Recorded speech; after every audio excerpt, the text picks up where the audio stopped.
राजेश कुमार शर्मा जी, पंजाब जालंधर से। जय जय श्री राम। महाराज जी, आपके चरणों में कोटि कोटि प्रणाम। महाराज जी, क्या आध्यात्मिक साक्षात्कार तभी होता है जब मन दुनिया के सभी विषय वस्तु से हट जाता है, या फिर दुनियादारी के साथ भी हम आध्यात्मिक साक्षात्कार कर सकते हैं? कृपया इस पर प्रकाश करें महाराज जी। दुनियादारी को अध्यात्म में बदलना पड़ेगा।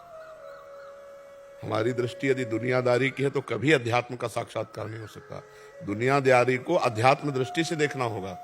यहां ना दुनिया है ना कोई दारी है, केवल परब्रह्म परमात्मा अपने आप से अपने आप में खेल रहा है। अध्यात्म दृष्टि है। सर्वम खलमिदम ब्रह्म ने नानास्ति किंचन, केवल एकमात्र परमात्मा ही। हम अपने आप को भूल गए हैं, हम भी वही स्वरूप हैं, पर हम देह भाव को प्राप्त होकर अपने को पुरुष मान रहे, अपने को स्त्री मान रहे, गुण भाव से अपने को अच्छा मान रहे, दोष भाव से बुरा मान रहे हैं। ना कोई अच्छा है, ना कोई बुरा है, ना कोई उत्तम है, ना कोई अधम है। वही एक परमात्म स्वरूप है। यह अध्यात्म दृष्टि ये सबको प्राप्त नहीं है। जिस दिन अध्यात्म दृष्टि प्राप्त होगी तब आप परमात्मा का साक्षात्कार कर पाएंगे। है तो सर्वत्र है। जैसे दूध में सर्वत्र घी है, पूड़ी पका दो नहीं पकेगी, और है उसमें घी। अब प्रक्रिया है उसकी। अब उसको दही जमाओ, मंथन करो, मक्खन निकालो, फिर देखो घी निकल आया। दूध में ही घी है, पर आप पूड़ी नहीं पका सकते। और प्रक्रिया से निकालो तो आप पका सकते हो। ऐसे ही सब में परमात्मा है, पर आप देख नहीं सकते।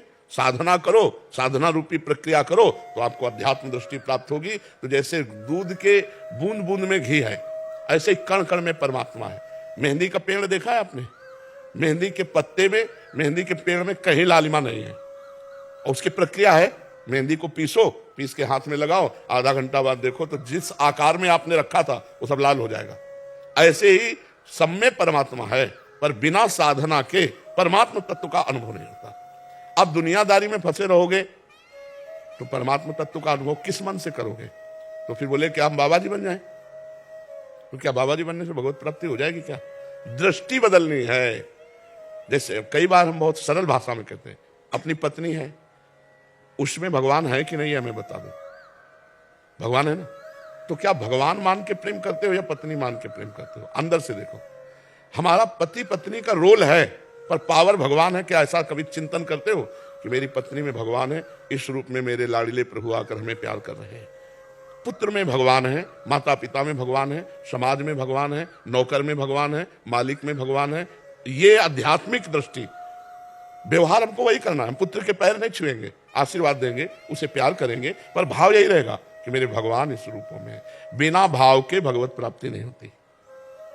भाव का भूखा हूं मैं, और भाव ही एक सार है। और भाव से मुझको भजे तो भाव से बेड़ा पार है। भाव बिन सुनी पुकारे मैं कभी सुनता नहीं, भाव पूरित टेर ही करती मुझे लाचार है। भाव, सब में भगवत भाव। कितना आनंद में जीवन हो जाए। सोचो, हम अपनी पत्नी को भगवान के समान प्यार करें, हम अपने पुत्र को भगवान के समान प्यार करें, हम अपने माता पिता को भगवान के समान, और जिससे मिले सबसे भगवत भाव। कहीं लड़ाई नहीं, कहीं झगड़ा नहीं, कहीं मलिनता नहीं, अभी आनंद आ जाए। तो दुनियादारी वाली दृष्टि से भगवत प्राप्ति नहीं होगी, पर इसी दुनिया से भगवत प्राप्ति हो जाएगी। इसी को भगवत भाव में लाना है। समझ पा रहे आप? तो अभी कोई सिद्ध थोड़ी हो गए हो, नहीं। सिद्ध पुरुष में कुछ नहीं होता। तो नाम जप करो और सब में भगवत भाव करके सेवा करो। बेईमानी मत करो, पराई स्त्री से बेविचार मत करो, मांस मछली मत खाओ, शराब मत पियो। अभी आप देवत्व में आने लगोगे, अभी आप अनुभव करोगे। और ये थोड़ी बारी जो कमियां है, गुस्सा, देखो एक गुस्सा का नाटक किया जाता है और एक गुस्सा आती है। गुस्सा नहीं आना चाहिए, गुस्सा का नाटक करना चाहिए। जैसे मान लो पुत्र है, अब वो पढ़ाई नहीं कर रहा, वो दंडता कर रहा है, तो हमें गुस्सा का नाटक करना है और उसको डांटना है। लेकिन अंदर से हम गुस्सा नहीं, बाहर से गुस्सा। नाटक कैसे किया जाता है? पूरा वैसे किया जाता है, लेकिन वो अंदर से नहीं होता। तो हमें चाहिए कि हमें जो रोल मिला है, हमारे पत्नी को हम कह रहे हैं भगवान के समय, लेकिन अगर कोई गलती हो जाती है तो हम उसको डांट भी सकते हैं, क्योंकि हमारा अधिकार है। तुमसे कोई गलती हो जाती है तो वो भी तुमको डांट सकती है, क्योंकि बराबर मित्रवत है, नहीं बराबर सम, बराबर हाथ में पानी ग्रहण किया गया। तो आपसे गलती हो, आपको भी क्षमा मांगना चाहिए।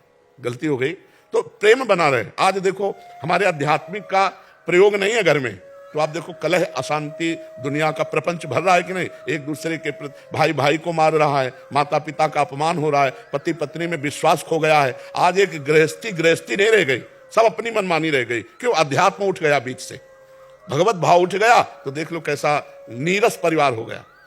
इतनी जगह के लिए भाई भाई को मारे डाल रहा है। इतना पुत्र स्वार्थी हो गया कि जब माता पिता बूढ़े हो गए तो उनकी सेवा करना बंद कर दिया, उनको घर से निकाल दिया या अनाथ आश्रय भेजा।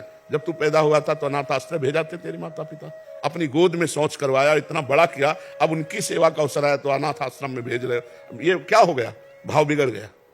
भाव बिगड़ गया तो सब बिगड़ गया। तो इसलिए दुनियादारी के भाव से तो परमात्मा प्राप्ति नहीं होगी, लेकिन इसी संसार में परमात्मा भाव करके हम भगवत प्राप्ति कर सकते हैं।